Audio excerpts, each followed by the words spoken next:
just rack off. That's what furious Australians are going to be saying to Prince Harry and Meghan Markle after this astonishing leak has just proved that the couple have been lying about the security costs on next week's fake royal tour. Why on earth should these two be given taxpayer-funded security in the first place? They are no longer working royals. Australian viewers of the Mark Dolan show don't want to see Harry and Meghan. The reason why it went down well in 2018, Paul, is because the Australian public didn't know Meghan Markle very well. Well, they know her now. And what do they know her to be? A gold-digging grifter. I love you.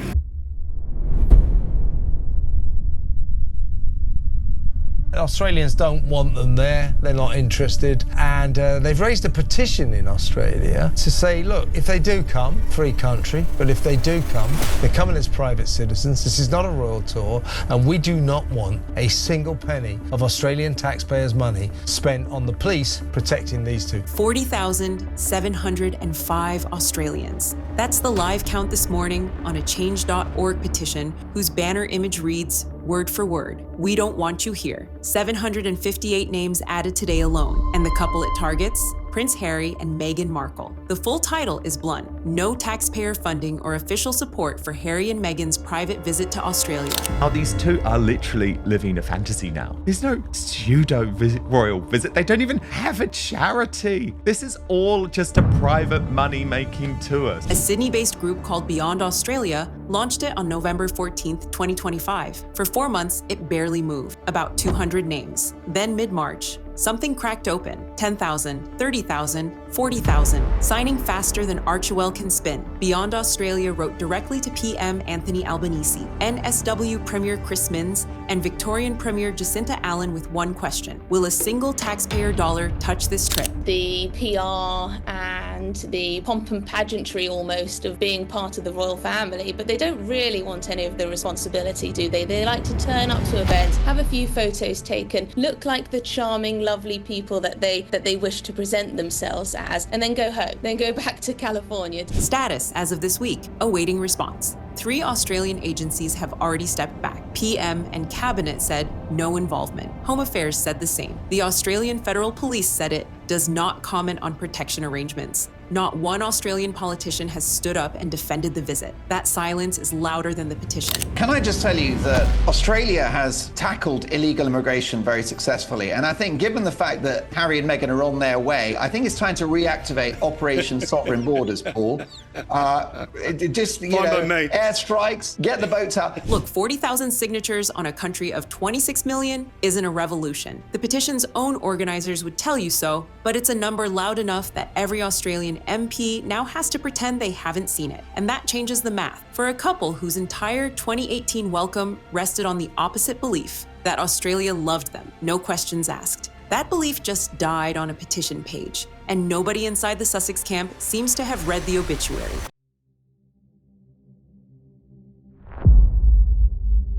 October 17th, 2018, Dubbo, New South Wales. Harry standing in actual falling rain, no umbrella, speaking to drought-stricken farmers about free event, open to anyone who could turn up. Thousands came. The words that day, recorded on camera: you must not silently suffer. Asking for help was one of the best decisions I ever made. The same Harry who told Armchair Expert in 2021, and I'm quoting him directly, privilege does give you blinders. Well, he loves it, doesn't he? I mean, that probably is what keeps him going. He's so sad and miserable in his own life because he's basically Meghan's spare handbag that he just feels better when he, slags off, as you said. He loves criticising everybody except for himself. Now fast forward, April 15th to 16th, 2026. Centerpiece at Melbourne Park, an event called the InterEdge Psychosocial Safety Summit. Same Harry, same mental health topic, same country. The summit benefits Lifeline NARM, a real, respected prevention charity, and nothing I'm about to say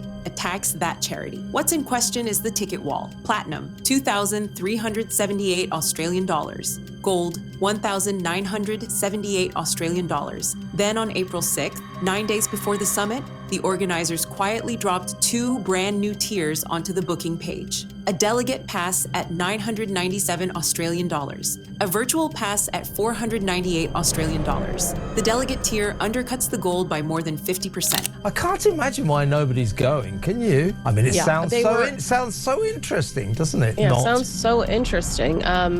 From a man who can't keep an employee to save his life, talking about workplace mental health. IB Times UK flagged it openly. Neither the summit nor Harry's team has publicly commented, and no official ticket sales data exists. Sky News Australia reports Harry's speaker fee sits around 50,000 Australian dollars, lined up with what Radar Online reported he earned at the IAPP Global Privacy Summit in Washington earlier this year. And according to Paula Froelich at Inside Scoop Substack, organizers pulled Harry in as a replacement for Deepak Chopra after Chopra's name surfaced in Epstein-related files in February. Her exact phrase, "more of a Hail Mary." The man who told Dubbo farmers in the rain that asking for help was the best decision he ever made now delivers that same message from a stage where the cheapest seat costs nearly 1,000 Australian dollars. They need $3 million just to survive each year, just to meet their minimum security needs. So I really think we can't frame this in any other way other than a pay for play, a desperate, grab for cash. And I think that just comes down to it, that they really need the bucks. I'm not attacking Lifeline, I'm asking a different question. When did the rain become the VIP room? And who decided the farmers in Dubbo couldn't afford the upgrade?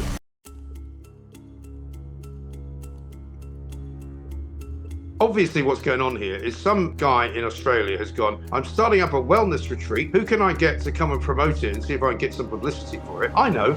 I'll ring up the grifters in chief. I'll pay them a couple of £100,000. They'll come to Australia and I'll get loads of publicity, and lots of idiots might go there because they might think it's the home of, celebrity wellness. And that's what it's all about. It's completely a commercial deal. They're trying to make out that it's a semi-royal visit, right? It's not. It's literally hoping against hope that they get a free goodie bag at the end of it that might have a Rolex in it. I mean, it's that shallow. Now we get to the part that reframes everything else. Before we go in, remember one date, October 3rd, 2025. I'll tell you why in a minute. Meghan's Sydney retreat, Her Best Life, April 17th to 19th at the Intercontinental Coogee Beach, has one organizer. Her name is Gemma O'Neill, not Jackie O from the radio show. That's a completely different person. And Jackie Henderson publicly stepped away from the Her Best Life podcast on February 3rd. O'Neill is running this one solo through her company Besties Australia. Here's the timeline. The sequence is the story. Keep the dates in your head. October 3rd, 2025. O'Neill buys a 3-bedroom cottage in Fitzroy Falls, New South Wales. Price tag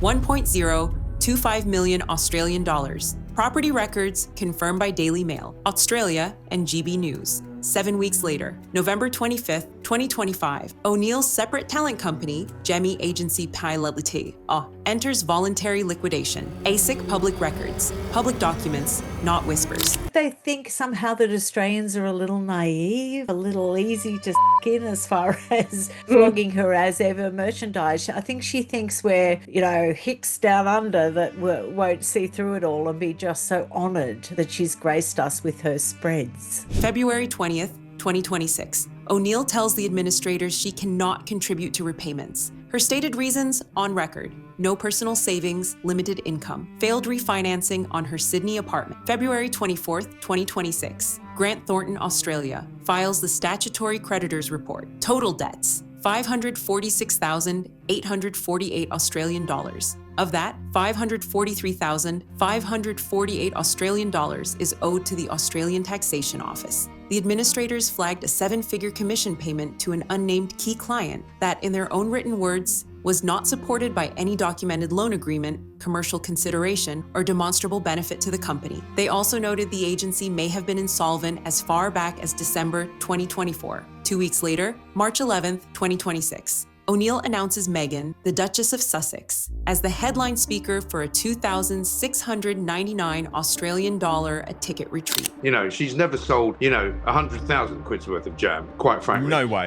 It's embarrassing. It's really embarrassing. And I see that she's off to Australia. She's copyrighted the As Ever brand, and she's going to land in Australia and she's going to get booed because people hate the woman. She's ghastly. She's toxic. She's horrible. She's ruined a young once promising man who's now a husk of his former self, who cannot even stand up for himself. I want to be careful here because it matters. Besties Australia and Gemi Agency are two different legal entities on paper. Any suggestion that retreat ticket money is literally flowing to Gemi Agency creditors, that's a question, not an accusation. A News Nation source framed it exactly right. The question writes itself.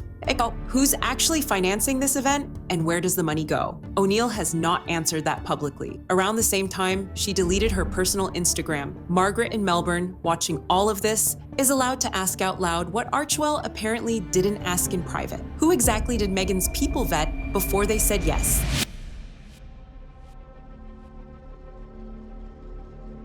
This money-spinning tawdry event will be for 300 women, and we estimate that Meghan will probably make £100,000 from that weekend. Okay, that's good money for a couple of days. Let's talk about what 2,699 Australian dollars actually buys you. 2 nights at the Intercontinental Coogee Beach, gala dinner, disco, Saturday lunch, yoga, sound healing, meditation with Gemma O'Neill, and a conversation with Meghan at the gala dinner. Standard package. And a bed, which you share with a stranger. Morning yoga classes, sound healing, a manifestation session. What the hell is that? What's going on, Samara?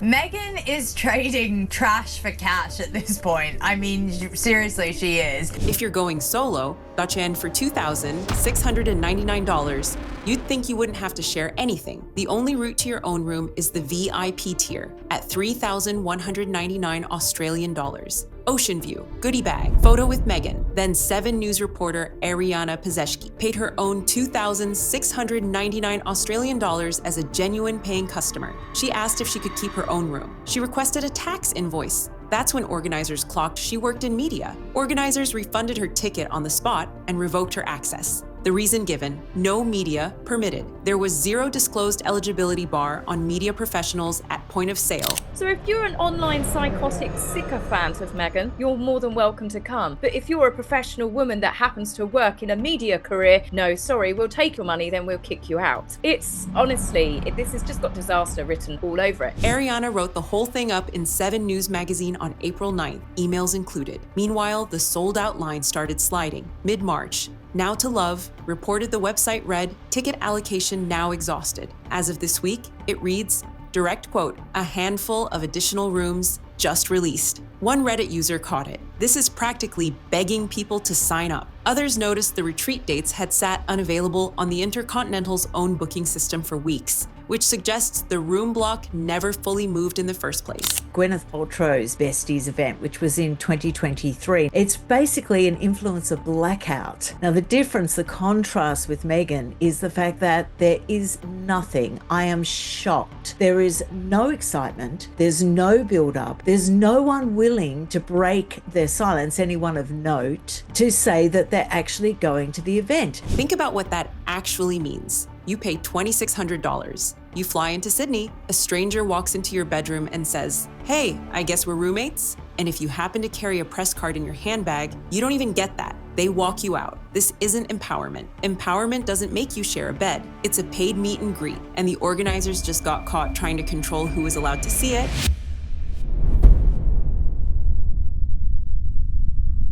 So with all of that swirling, the petition, the ticket tiers, the Grant Thornton report, the banned journalist, the Sussex camp finally broke silence on March 26th. Daily Mail landed the statement first. Every other outlet cited them. The exact words of the Sussex spokesperson, it's a moot point. The trip is being funded privately, so I'm not sure what this petition hopes to achieve. And then this? Stay with me, because the framing matters. The ridiculousness of the petition. He said it was a stupid assertion. In their response, batting back, that Australians had dared to say, hang on a minute, we don't want our money being spent on these two. So they were very, very rude with the reaction. Any other normal person would have been like, oh, look, okay, look, I do understand there are concerns, but we will be paying our own way. No, they came out with quite a combative statement that was very, very rude towards the Australians. Patronising, I would say. If you wanted to dive into the ridiculousness of this petition as an agenda for spreading misinformation, then one could equally hypothesize that there are approximately 26.5 million Australians,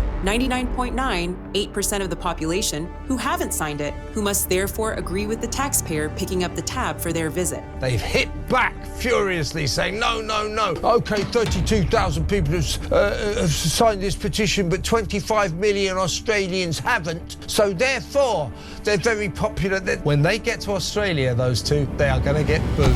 And the closer, of course, that is another equally stupid assertion to make. Read it twice. The spokesperson mocked the petition by pointing out that 99.98% of Australians hadn't signed it, and then admitted, in the same breath, that this was another equally stupid assertion to make. That wasn't a sincere claim of support, that was a sarcastic jab in writing from a professional communications office aimed at 40,000 people who had already taken the time to sign a petition. There's no excitement, there's no build, and it's almost like they don't want to be associated with her, with Meghan Markle, because it's really bad for their brand. Beyond Australia replied the next morning with one sentence: silence does not equal consent. Tom Bower, royal biographer, name on the record, to the Daily Telegraph. Sydney, Meghan is doing it for money. It's rather grubby. She's monetizing her royalty, which I think is pretty shabby because she promised the Queen she wouldn't do that. Maya Riaz, PR analyst to The Mirror, at a time when they're facing criticism around relatability and authenticity. Attaching her name to a high-ticket, exclusive event feels totally tone-deaf. Questions are being asked about the appropriateness of this visit to Australia now. There's a cost of living crisis, and yet there you go, Meghan is swanning around like a Z-list or Z-list celebrity, as you say in America, charging money for selfies, essentially, at this Sydney retreat, where people are paying thousands of dollars and so forth. They clearly realize that they have no other role in life. There's nothing else that they can really do except for ape the monarchy, but they were supposed to have separated themselves from the monarchy. Here's the part that should have set off every alarm inside Archewell. The petition, left alone, would probably have capped around 5,000 signatures on organic momentum. It needed fuel. The moot point statement was the petrol can. From the day it dropped, the counter climbed roughly another 5,000 names.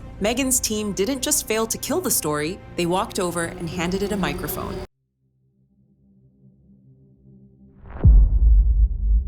These two cretins literally accused the British royal family of institutional racism as Prince Philip lay on his deathbed as the late Queen Elizabeth II was battling bone cancer. Prince William will never forgive them, and you want to bring them back to us at a time, by the way, when their charity ventures have failed, when their business ventures have failed, when they've been dumped by Netflix. One final detail from the leaked operational planning notes: the document Liam Maguire, the Sussex's own chief communications officer, quietly shared with selected media on April 9th. There will be no walkabouts in Australia. Not one. Not in Sydney, not in Melbourne, not in Canberra. The reason, in the document's own wording, due to the security costs of keeping public order. In 2018, on the Queen's state-funded tour, the Sussexes delivered 76 engagements across 4 countries in 16 days. Opera House, Bondi Beach, Dubbo, Melbourne. Free events, every one of them. Thousands turned up at every stop. People cried in the crowd. A 5-year-old boy named Luke Vincent hugged Harry on camera,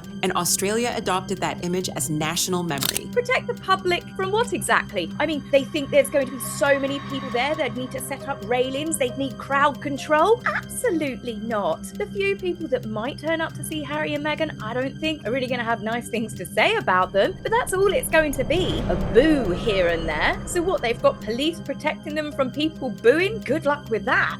Exactly, and this is all to protect their ego. In 2026, on a privately funded trip, the itinerary Maguire listed is this: a children's hospital visit, one Invictus Australia event on Sydney Harbour, a women's homelessness shelter, an AFL club in Melbourne, a rugby match in Sydney, and a brief visit to Canberra without Meghan. The retreat isn't in the document. Maguire's own team treated it as a separate commercial event and left it off the page entirely. And at the center of all of this sits a single question that Tom Bower, Beyond Australia, 7 News, and Margaret in Melbourne are all asking the same way. Who is paying for what? The petition is about who pays for their security. The retreat is about who pays for their lifestyle. The moot point answer, according to the Sussex camp, is private. The answer, according to anyone actually reading the receipts, is not quite the full story. I mean, all this guy needed to say was, this trip is not going to be used using any Australian taxpayers' money. End. He didn't have to say anything else. Oh, there's only 35,000, but there's 27 million people. He didn't have to say that, and that's a bit churlish. In 2018, Harry and Meghan walked into Sydney,